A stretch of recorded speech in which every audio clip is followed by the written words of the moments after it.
Hi, I'm Ron Johnson of RJ's Farm Horsemanship Communication. Today I want to introduce you to Mojave. He's going to be looking for a new home. He's owned by Linda Layton, and he's just a little too much horse for them. So I want to kind of show you a little bit about how he is. He's a really good horse, just has a little bit of fear, and he's very athletic and capable. So he needs to go to somebody who fully understands him and is willing to put in some time. He's as you can see, he's not coming right over. I can ask him to come to me. He'll come, but typically he does not want to engage. So he needs somebody who's going to put in the time and create that relationship, not be in such a hurry to get him saddled and get him trained. He knows a lot. He already understands things, so he doesn't really need training as much as he needs relating. And that right there is the biggest thing for him. So somebody who's willing to take him and, develop a relationship with him, because let's face it, relationship trumps training. If you got a good relationship, he's going to be willing to do whatever it is you want to do, as long as he believes in you. So that's what he needs most. So I'm just going to leave the camera rolling. There's nobody manning the camera. It's on a stand, and hopefully we don't get too far away. I'm wearing a microphone, but if I get too far, it might cut out. Hopefully I can keep him in this general area here, and he doesn't, run off behind the building or whatever. So we'll see. I'm going to see if I can't get him to come to me.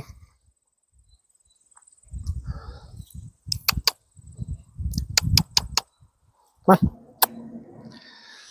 on. If he doesn't come, then I'm just going to walk and he'll go. And typically what he does, he goes around the other side.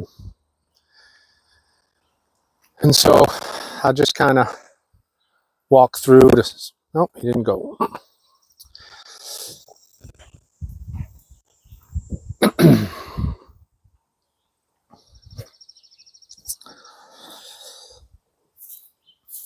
So now that he's out here, I can kind of control where he goes. He's walking away because he wants to be in control. So I can kind of say, you can't have this corner here. I might come a little heavier. Say, no, you can't have that corner. Okay. You can have it if you share it with me. And so here, I'm just going to walk up and pet him. And he backed off a little bit. Now, I could have just put the halter on him. That would have worked. But as you can see, he wants to leave. So here, I'm just going to kind of follow him, push on his hip a little bit. I'm going to try and make sure he goes right. So I'm going to come out this way to make sure he goes that way. Otherwise, he may end up in that grassy pasture over there. So here we go. He's turning around. I'm going to invite him back. If he doesn't come, I'm just going to walk up and pet him and leave. Just want to let him know.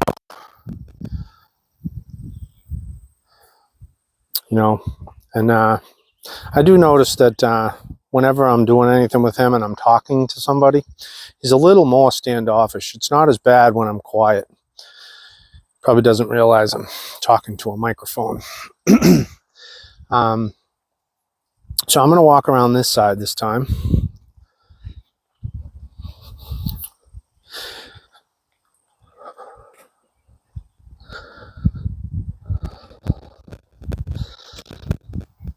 And we'll see if he comes. If he doesn't, I'll push him out.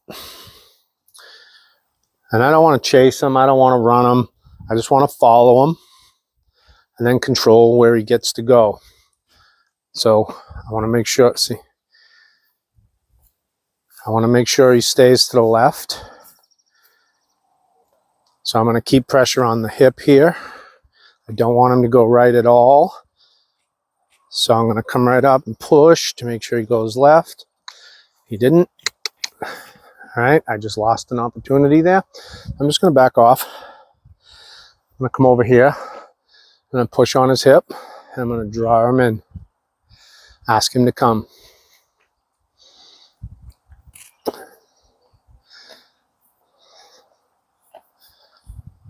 And just pet him and leave.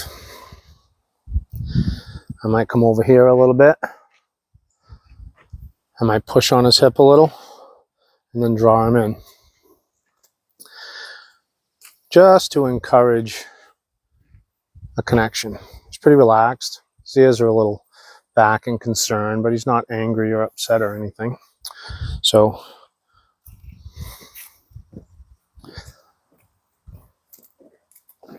good job. Good job. You know, he has a very nervous nature. He gets really scared of stupid little things, you know. Like, I give him treats once in a while and actually have some in my pocket, you know, and, you know, I reach into my pocket, pull a treat out and give it to him, right? That's a natural thing. This is something that I've done for a long time with him. Well, every now and then doing that scares him and he backs up. So I can only guess that where he wasn't all that easy to catch and halter, that maybe somebody used treats and then grabbed his halter real fast or something. I don't know. I'm just guessing. I have no idea.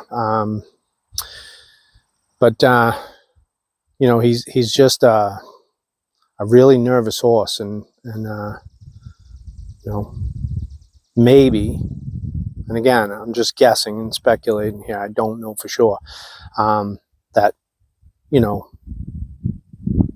too much effort was spent on getting him saddled and mounted rather than fixing all the holes in the foundation. Because to me, if you can't present a halter to a horse and ask them to come to it, and they're willing to put their head in it, if you can't do that, then you really got no business on their back. That's just me. That's how I look at things. That's how I see it. Many people will disagree, and that's fine. You know, if you can manage all the consequences behind not having it, then it's no big deal. You know, but not everybody can, you know.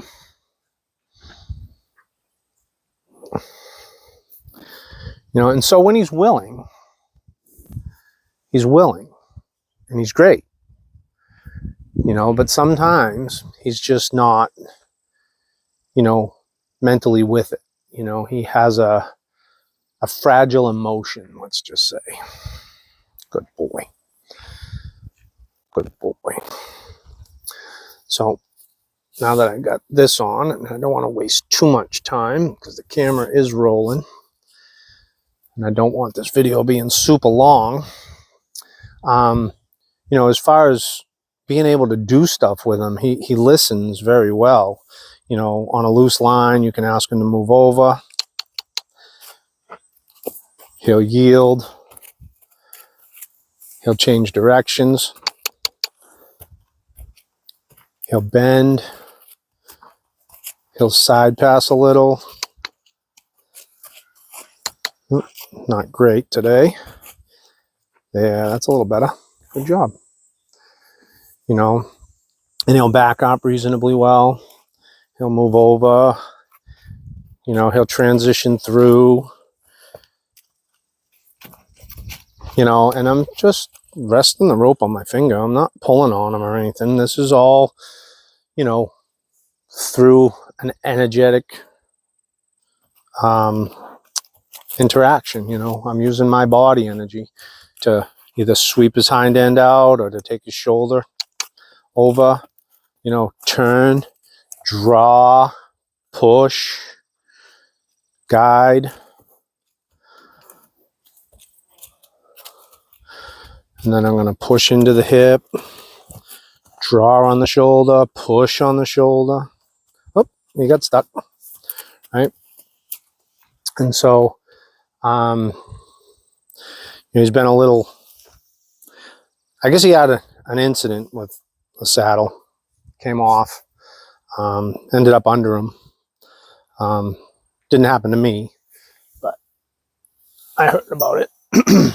So I was throwing a saddle on him, and he sometimes be real good with the saddle and sometimes not so good. So I moved to the surcingle. And yesterday I actually strapped it on, and it was kind of okay, but he did hump up a little bit. Didn't do any bucking or throw a fit, but you know, you could tell it was a little bit of stiffness and rigidity in the rib cage. And so, you know, whether it's a saddle or anything that I want to throw on him, whether it's a blanket or I'm going to ask him to come to it. Like, see right there, he wanted to avoid it. I'm not ready to throw it on him then. You know, if he's not willing to come to it, then he's not willing to let me throw it on him. So I just want to spend a little bit of time being able to pet him. Now, nice loose line here, making sure, you know, and then I'll leave. Does he follow? Okay, he does, but with resistance, you know, there's a lot of, yeah, now he's relaxing. You know, there's a lot of tension in those shoulders and those back muscles pulling that head up and pressing that chest forward. This is really nice. He's relaxing really good. You know, so I want to make sure, like, whoop, what do we got right there? You know, you see that resistance build. When you have that resistance, you can't go any further. You got to stay right where you are until he accepts this pot. I mean, we can push him a little bit beyond that just to, you know, take him a little out of his comfort zone, but we don't want to blow him up, you know, especially one that's already so nervous. Good job, buddy. Good job. And come to the other side. You know, whoop, whoop, whoop. What happened? Right? So he backed up. So because his emotions are getting the best of him, I'm going to keep him in that emotional state as lightly and quietly without pushing beyond it until he thinks his way out of it. Because what I don't want is an emotional reaction that gets, oh my God, I got to get out of here. Oh my God, I got to stand and fight. Oh, you know, we don't want that. We want him to look at it and say, what does it want, right? Seek out the intention of the object. Don't overreact because of it. Seek out the intention. What does it want from you? You know, all it wants is to touch you and pet you. And then have you come and follow it. All right? Good job. And so let him know that there are no harmful intentions. It's all something for him to understand. That we're not just doing this for him to get used to it. We're doing this for him to understand the process. He needs to understand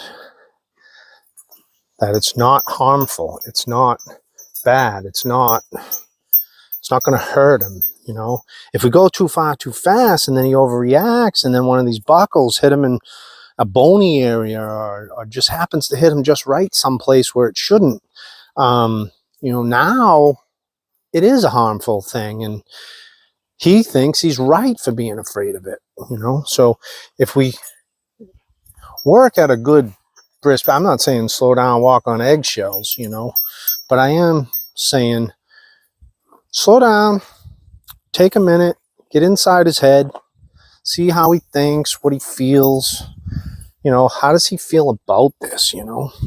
So he seems to be pretty good. So I'm just going to kind of swing it up on him and see how he feels about that. He's okay there, so I'm going to put it up on his hip. Oh, that wasn't so good, so I might leave it there till he relaxes, then take it away. And then I might come up and just pet him with it. Then I'm going to throw it up on his butt again.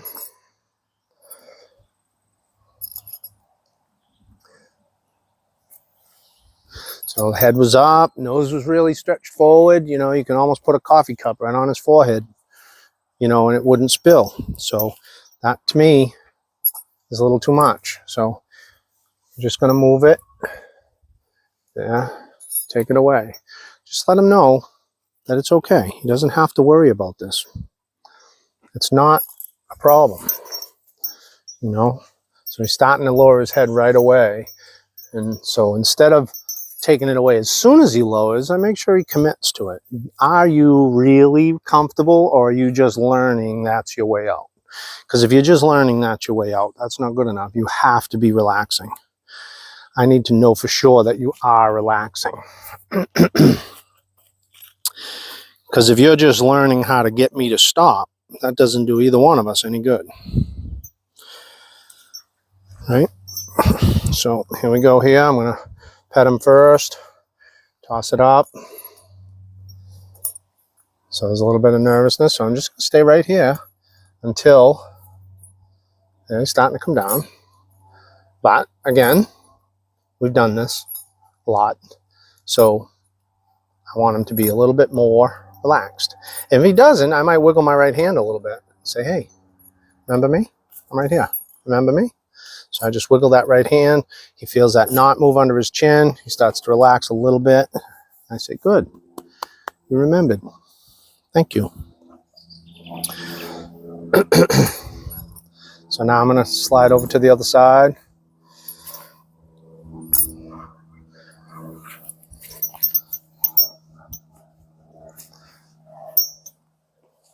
He's not remembering me, so I'm going to wiggle that right hand. He's not as quick on this side as he is on the other. And I'm going to assume that most stuff was done on the left throughout. It's pretty common for most horses. You know, I don't work that way. I make sure both sides work. And I've been working on both sides. And, you know, he might just be extra comfortable with somebody in his left eye and not in his right, that's reasonably common too. Not the left eye. Sometimes it's the right eye and not the left eye. Everybody has a dominant eye. Same with us, same with the horses. Dogs too, I assume. Okay,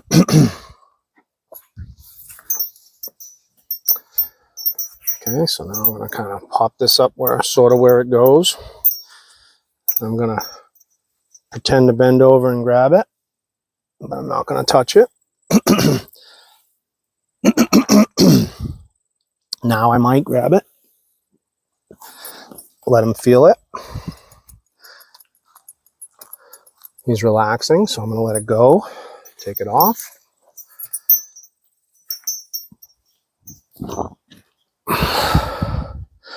So next time I'm going to strap it on if he behaves.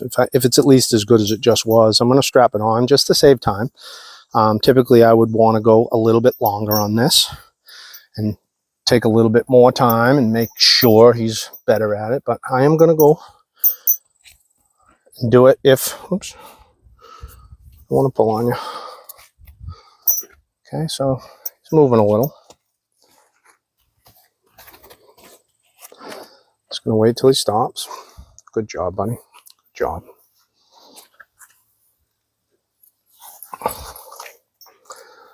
Okay. So the cool thing about getting a horse used to a girth with a surcingle is if it rolls over, it don't matter that much. You know, if this ends up under him, it's not a big deal. Weight of a saddle rolls under him with the girth somewhat tension. Easy, buddy. You know, then that's a problem because the weight of the saddle, once it gets underneath, starts digging into the rib cage. That's extremely uncomfortable and painful and could very easily break ribs and give them a problem in their spine. So we want to avoid those things. Okay, and so you may see, we're going to go and do them same exercise. See, it's already just having it on, you know. And this is a little bit more than he did yesterday. Not sure what this is all about, but I'm going to stop him and just start putting him to work so that his mind is on a task that he's familiar with. So he just ran. I had to grab the rope. That's not even tight. That's extremely loose. So it's not like it's clamping on him.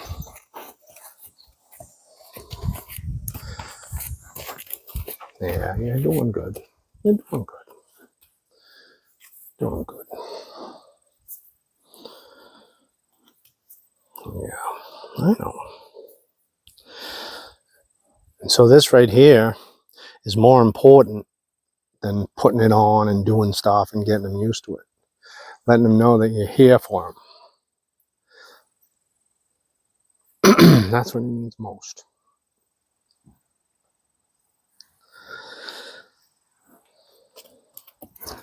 And then we work on some stuff. There's a lot of resistance there.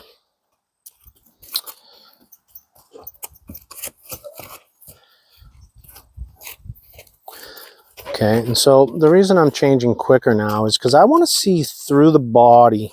I want to see a softening. So like right here, he's very straight. I want to bend him left. I want to see that shoulder go out. I want to see that rib cage soften. I want to see the hip move over. The hip's moving over without any softening in the rib cage. And so I want to be able to, yeah, there's some softening. There's a little. Hip out. Take him through. I want that nose back, shoulder out, rib cage bent. That's a little better. You'll know it's real good when he starts getting that really nice vertical face, a little crest in the neck. You know, that common on the bit look that, you know, everybody's always looking for, that bridled up. You know, he'll do it automatically on this loose line if he's comfortable and relaxed. So we want him going out. We want to ask him to bend, put a little bit into the rib cage there, get a little bit into that hip, take him back out again, ask him to bend, take him back out again, ask him to bend. And again, I'm doing this all on an open hand. The rope is just hanging on my fingers. I'm not grabbing, I'm not pulling. He's just feeling, and it's my body language. I'm putting energy into the shoulder and face, into the shoulder and rib, into the rib and hip, nose and shoulder, shoulder and ribs, hip, right? Nose and shoulder, shoulder and ribs, ribs and hip, nose and shoulder. So my right hand's on the nose, my left hand's on the shoulder. Right on the shoulder, left on the ribs. Right on the ribs, left on the hip. Right? Right on the nose, left on the shoulder. Right on the shoulder, left on the ribs. Right on the ribs, left on the hip. Right? And so that way, there's a physical directional flow of energy that he can relate to, which means I can do a whole lot less here. I don't have to pull on him. I don't have to drag on him. There will be times where he's going to get emotional and he's going to find the end of this rope. And that's okay. We'll help him through that. But the more we can do off just the movement of that knot, that's going to make it so that when he is rideable, these little movements are going to matter. And the same energy. So when I put my energy up towards that girth line, see how he's moving over? That's where my leg cue would be if I was asking for a side pass. And if I wanted to come out and I put my hand into the rib cage here by between the flank and the girth line, that would be what I'd do to ask for a hind end disengagement if I was riding. So it's the same assumed energy as we would use for physical energy, which is going to allow us to have contact and get responses without having to feel like he's running through our leg or ignoring it, you know. Okay. Okay, so he's relaxing real good. So I'm going to give him a cookie. I'm going to take that thing off. And I'm going to call that the end of this video. I know this was a short session here, but what he needs is to get going doing stuff, experience an emotion, find his way to calmness, and then end there. So he learns the anxiety is a waste of time. If you just calm down, maybe we can get over it quicker. Now, obviously, if he calms quickly, then you can do a little bit more. And, you know, but he gets so emotional that I think short sessions are best for them. So take this off. Now I'm really kind of tugging and kind of being goofy, and I'm gonna let this thing swing, you know, when it comes off, and it's gonna touch his leg and whatever.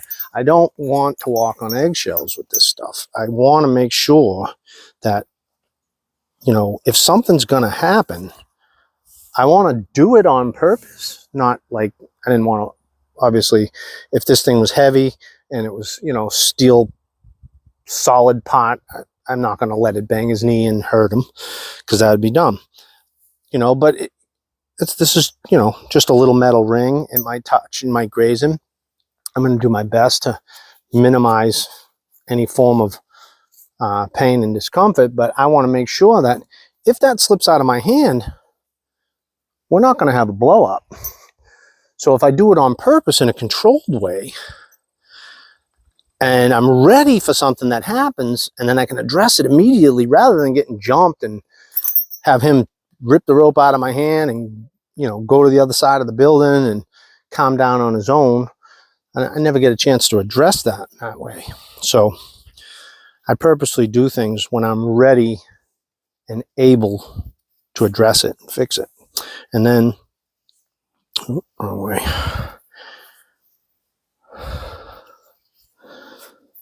Okay. And so, you know, you've seen me give him a couple treats here and there.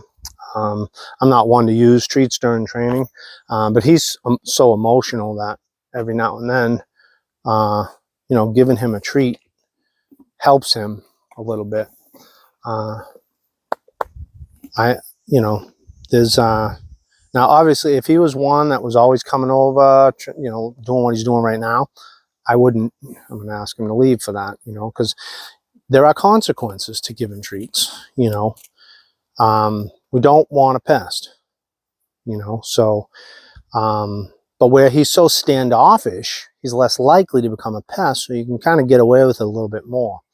You know, but even if he was friendly, I still might use a treat. I just minimize those consequences when I can, but you can't minimize the consequence if you're not aware of them. So it's important to know what the possibilities of the consequences might be. We all have them. It doesn't matter what method you use. And I know, you know, some people, you know, who might do this kind of thing, using treats or whatever, hearing me talk the way I'm talking, that might be offensive to them because they think I'm dumping on their style or their method. That's not the case. I give treats. I use them on occasion. I just don't do it for everything, and I don't do it for every situation. You know, but the same thing, what I do, there are consequences in what I do. If you don't understand what those consequences are, and you try to mimic my methods and techniques, you're going to run into trouble. And I mean, there are a whole lot of systems out there, you know, and the two most popular, Clinton Anderson and Pat Pirelli, you know, those are good methods, good, you know, and the two teams seem to fight each other a lot. You know, and the problem is, you know, one relates better to the other. You know, there's nothing wrong with either one of them. You know, there are consequences to both. Some of the stuff that's done, you know, some of the people, you know, who've tried it and not had success, it's not because the system's bad, it's because they didn't understand the system well enough to make progress with it. You know, and you'll have some people watch it and say, oh, I don't like how he does that. Well, you know, in some situations you may not like it, and it may not really be necessary, and sometimes it is. So, you know, you just gotta know how to manage the consequences. If you can learn how to take consequences, manage them to a point you get better benefits out of it, then it's all usable. So just be sensible, you know, don't poo-poo on something just because, you know, you don't understand it. He's going to touch the fence. Maybe not. All right. Well, that's the end of that. So again, this is Mojave, and I'm Ron Johnson of RJ's Farm Horsemanship Communication. you know, if you think you might be interested in this guy, I didn't say, "Oh, is that a gunshot? Huh? Got me too." Yeah. So he's actually not bad with guns. He's a little startled. He's trying to check it out right now. You know, they shoot where he comes from, and I've cracked whips around him. So he's, you know, it's loud noises are one of his least amount of problems. It's the boogeyman that he can't see and he just perceives as an issue. That's where most of his issues lie. But yeah, in the beginning, I didn't mention, you know, he is a Mustang. I think he's 4, might be 5. Not 100% sure. He's very athletic, very capable. He's amazing, actually. Just got to get inside that head and get him working with you, because right now he's all for himself. So, but if he can relate to you, if you are willing to take the time and create a relationship, I think he'll be an amazing horse. So, all right. With that being said, I'm signing off.